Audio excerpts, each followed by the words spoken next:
ராஜயோக hypnotism உங்கள் வாழ்க்கையை மாற்றும் அதிசய பயிற்சி. இந்த பயிற்சியில் நீங்கள் எதை கற்கப் போகிறீர்கள்? ஒன்று, பொருளாதார வளர்ச்சி மற்றும் செல்வம் ஈர்ப்பு முறை. பணம் எளிதாக ஈர்க்கும் மனநிலை உருவாக்குவது எப்படி? நீங்கள் விரும்பும் பண வரவு பெற சப்கான்ஷியஸ் மைண்ட் புரோகிராமிங் முறைகள். பணம் மற்றும் வேலையில் வெற்றி பெறும் முறைகள். 2, மன அழுத்தத்திலிருந்து விடுபடும் முறை. தியானம், மூச்சு பயிற்சி, ஹிப்னாட்டிக் ரிலாக்ஸேஷன் மூலம் மன அமைதி. எந்த நெருக்கடியையும் சமாளிக்க உணர்வு பூர்வ கட்டுப்பாடு வளர்த்தல். எதிர்மறை எண்ணங்களை நீக்கி நேர்மறை ஆற்றலை தக்க வைத்துக் கொள்ளுவது எப்படி? 3, mind reading and face reading. ஒரு மனிதன் என்ன நினைக்கிறார் என்பதை புரிந்து கொள்ளும் மைண்ட் ரீடிங் டெக்னிக்ஸ். முக அமைப்பை வைத்து தன்மைகளை புரிந்து கொள்வது எப்படி? நம் எதிரில் இருப்பவர் உண்மை பேசுகிறாரா, பொய் பேசுகிறாரா? கண்டுபிடிக்கும் ரகசியங்கள். 4, கண் ஆக்சிஸ் டெக்னிக். கண்களால் உண்மை உணர்த்தும் முறை. கண்களின் இயக்கத்தை கொண்டு மனதின் உள்ளுணர்வுகளை காண முடியும். ஒரு நபர் மறைவாக என்ன நினைக்கிறார், அதனை காணும் உளவியல் நுட்பம். உங்கள் மனதை நேர்மறையாக மாற்றும் கண் பயிற்சி. 5, ஹீலிங் டெக்னிக்ஸ். உடல் அண்ட் மனநலன். உடலில் ஏற்படும் வலி, நோய்கள் மற்றும் மன அழுத்தத்திலிருந்து விடுபட எனர்ஜி ஹீலிங். தன்னை தானே ஹீலிங் செய்யும் முறை. தொலைதூர ஹீலிங். நேரில் இல்லாமலே ஒருவர் மன உடல் நலத்தை மேம்படுத்தும் முறை.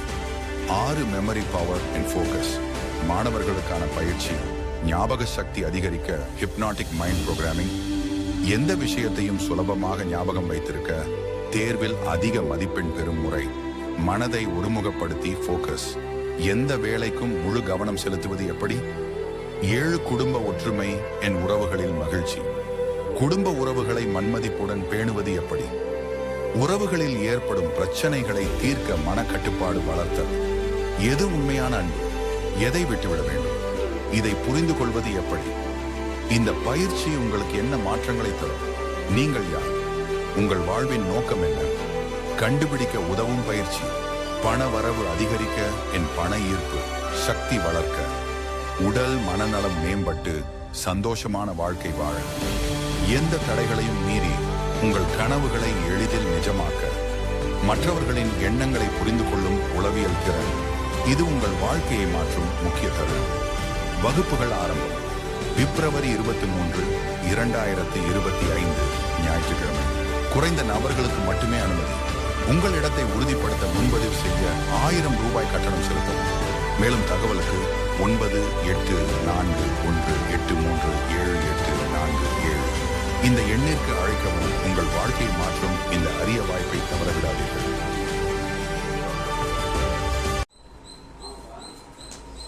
நீங்க சொல்லுங்க ஐயா. இந்த கையை வெயிட்டாக இருந்தது. இன்னொரு இது வந்துக்கிட்டே இருக்கிறப்ப அது அப்படியே உடம்பு ஃபுல்லாக போகுது. நானும் அது நீங்கள் சொன்னக்குள்ள அந்த இதெல்லாம் இந்த உடம்புக்கெல்லாம் அந்த இதுக்கெல்லாம் கொடுத்தேன். ஒன்று. 2வது இந்த மேலேருந்து கொஞ்சம் இங்கேயும் கொஞ்சம் வெயிட்டாக இருக்குது. அதோட 2 அந்த ஆட்டோ வந்து வேனில் ஏறது வருது, அதெல்லாம் அப்படியே போயிட்டு இருந்தேன். அந்த ஞானியரோட முகம் தெரியுது, மற்றபடிலாம் ஒன்றும் தெரியல. முகம் மட்டும்தான் தெரியுது. பேப்பர் கொடுத்தீங்களா? பேப்பர் கொடுத்தேன். பேப்பர் கொடுத்தீங்களா? யாகத்தை பார்த்தீங்களா? யாகத்தை பார்த்தா அந்த நெருப்பு கொஞ்சம் கொஞ்சமாக தான் தெரியுது. ரொம்பலாம் தெரியல. நெருப்பு கொஞ்சம் கொஞ்சமாக தான் தெரியுது. அவர் போட்டாரா இல்லையாங்கிறது அது அதான் ஒவ்வொரு பேப்பராக போடுறாரு. அது சரியாக தெரியல. அதுக்கப்புறம் அந்த உட்காந்து வச்சு அது தண்ணியெல்லாம் நல்லா அளவெல்லாம் தண்ணி அளவெல்லாம் நல்லா தெரியுது. அதுக்கப்புறம் ரிட்டர்ன் வந்துக்கிட்டே இருக்க சார். வடபயன் மட்டும் நல்லா தெரிஞ்சுது. அந்த பிரிட்ஜு தெரிஞ்சது, வடபயன் தெரிஞ்சது. மற்றபடி நீங்கள் சொல்லுங்க. கையெல்லாம் கொஞ்சம் ஃபஸ்ட்டு ஸ்டார்டிங் கடமை தான் இருந்தது. வடபழனி கோயிலில் போயிட்டு அந்த வேனில் ஏறத்துலாம் கரெக்டாக அந்த கோபுரம் நல்லா தெரிஞ்சுது. வேனில் ஏறி கத்திப்பரா பிரிட்ஜு தெரிஞ்சுது. அப்படியே போயிட்டு அங்கே போட்டில் ஏறுற அந்த இது, அந்த அலை ஓசை, தண்ணியோட அலைவு, போட்டோட அலைவு எல்லாமே தட்ட தெரிஞ்சுது. அங்கே போய் அந்த ஐயா வந்து தானியோட அப்படி நிற்கிறாரு. அவர்கிட்ட போய் அந்த பேப்பரை கொடுக்கும்போது வாங்கிட்டு அந்த தூபம் காட்டல, ஒளி தெரியல. அந்த போடும்போது மட்டும் தெரியுது, அந்த ஒளியில் போடுறாரான்னு மட்டும் அது வரல. அதுக்கப்புறம் திருப்பி போட்டில் திருப்பி அந்த அலையோடு திருப்பி அந்த அலை மோதின்னு அப்படியே அலையோடு வந்து திருப்பி வேனில் வந்து ஏறுறோம். அந்த சில்னஸ் எல்லாம் தெரியுது. அப்படியே திருப்பி கத்திப்பரா வந்து வடபழனி இறங்கி வரோம். அதுக்கப்புறம் அப்படியே மனசு கொஞ்சம் அலைப்பாஞ்சிச்சு. நீங்கள் சொல்லுங்கம்மா. சார் நான் எல்லாம் உணர்ந்தீங்களா சொல்லுங்க. கையெல்லாம் கொஞ்சம் வெயிட்டாக ஆச்சு எனக்கு அதனால தான் அது பண்ண முடியல. கை கால்லாம் வெயிட் ஆன மாதிரி ஆயிடுச்சு எனக்கு. அதான் எனக்கு மடக்கினா நல்லா இருக்கும்ன்ற மாதிரி டக்குன்னு மைண்டு போதுனால தான் கால் மடக்குனேன். அந்த அளவில் வெயிட் ஆச்சு. அப்புறம் போக போக சரியாயிடுச்சு. அந்த வெயிட்லாம் போயிடுச்சு. அப்புறம் அந்த கோவில் அந்த ஆர்ச் இருக்குல்ல, வடபழனி ஆர்ச், அது எனக்கு மைண்டில் வந்துடுச்சு. அந்த ஆர்ச் வந்தது. அதுக்கப்புறம் அங்கேருந்து ஏறி உட்காந்து போகிறோம். சத்தமாக இருக்குது, ரொம்ப சத்தமாக இருக்குது. அந்த வண்டியில் போகும்போது சத்தமாக இருக்குது.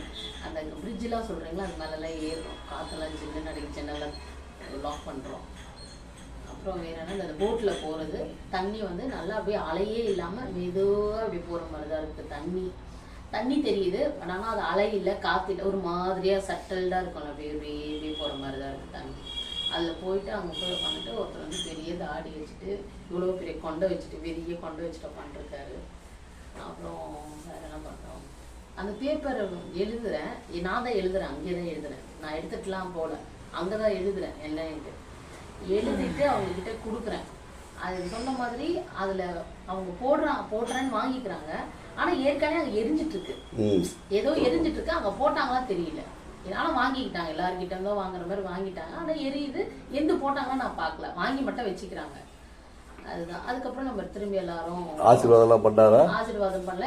நீங்கள் சாமியும் கும்பிடுறோம், எல்லாரும் அந்த தீபத்தை பார்த்து கும்பிடுறோம்.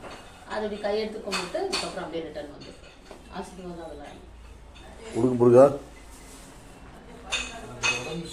உடம்பு ஒரு மாதிரியாக இருந்ததுனால ஆழ்ந்த வடபழனி கோபுரத்தை பார்த்தேன், வண்டியை பார்த்தேன், அதோட ஆழ்ந்த உறக்கத்துக்கு போயிட்டேன். ஆமாம், அதான் இப்போதான் வீட்டுக்கு வந்தேன். ஆமாம். சரி, ஓகே, நீங்கள் சொல்லுங்க ஐயா. இப்போ ஃபஸ்ட்டு வந்து சாமி கோபுரத்தை பார்க்குறோம். ஏதோ பஸ்ஸில் ஏறுறோம். ஃபஸ்ட்டு ஏறி ஏதோ ஏறணும். திரும்பி கும்பலாக கூட்டமாக இருக்கும். திரும்பி போட்டில் போடுறோம். திரும்பி போட்டு போயினே இருக்குது, வேகமாக போயினே இருக்குது. ஏதோ தண்ணியாக தெரிகிற மாதிரி இருக்குது. அப்புறம் போட்டு ஏறணும். ஏதோ ஒரு பனி இதுவாக இருக்குது, அப்படி உள்ள போகிற மாதிரி இருக்குது. அங்கே கொஞ்சம் அங்கங்கே எரிஞ்சு நிற்குது, இப்போ எரிஞ்சு நிற்குது. அப்புறம் அவங்க எல்லோரும் ஒரு பேப்பர் வச்சுருக்காங்க, கும்பலாம் அதெல்லாம் கிழிக்கிறாங்க. கிழிச்சிட்டு இதில் போடுறாங்க. போட்டு சில பேர் வந்து போட மாட்டேன்னு சொல்லிட்டு அப்படியே பேப்பரே வச்சுருக்காங்க. சரி, அப்படியே ஒருத்தர் 2-3 பேர் பேப்பர் எடுத்துன்னு போகிறாங்க. சில பேர் எரிக்கிறாங்க. சரி, திருப்பி அங்கேருந்து ஒருத்தர் யாரோ எல்லாம் வாங்க வாங்க அப்படின்றாங்க. ஏறிட்டு வந்து கொடுக்குமா? இல்லை சார். Sir please. நீங்கள் சொல்லுங்கள் சார். எனக்கு எப்படி தோணுச்சுன்னா, முதல்ல வந்து உங்களுக்காக உழைக்கின்ற அந்த பாதத்துக்கு வந்து நீங்கள் ரிலாக்ஸ் கொடுக்குறீங்கன்னு சொல்லும்போது, இவ்வளோ நாள் நம்ம யோசிக்கலையே, நம்ம பாதத்துக்கு நம்ம ரிலாக்ஸ் கொடுக்குறோன்னு அதுக்கு சொல்லி இப்போ கொடுக்குறது தான் ஃபஸ்ட் டைம் என் லைஃப்பில் அப்படின்னு ஒரு உணர்வு வந்தது.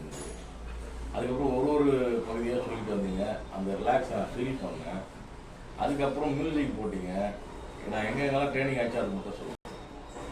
அந்த மியூசிக் ஸ்டார்ட் ஆகும்போது ஃபஸ்ட்டு லேயர் போகுது, அடுத்து இன்னொரு சவுண்டு உருவாகுது, அடுத்த லேயர் போகுது. அப்படி லேயர் இன்க்ரீஸ் ஆக என்ன ஆகுதுன்னா, எனக்கு வைப்ரேஷன் ஆகிடுச்சு.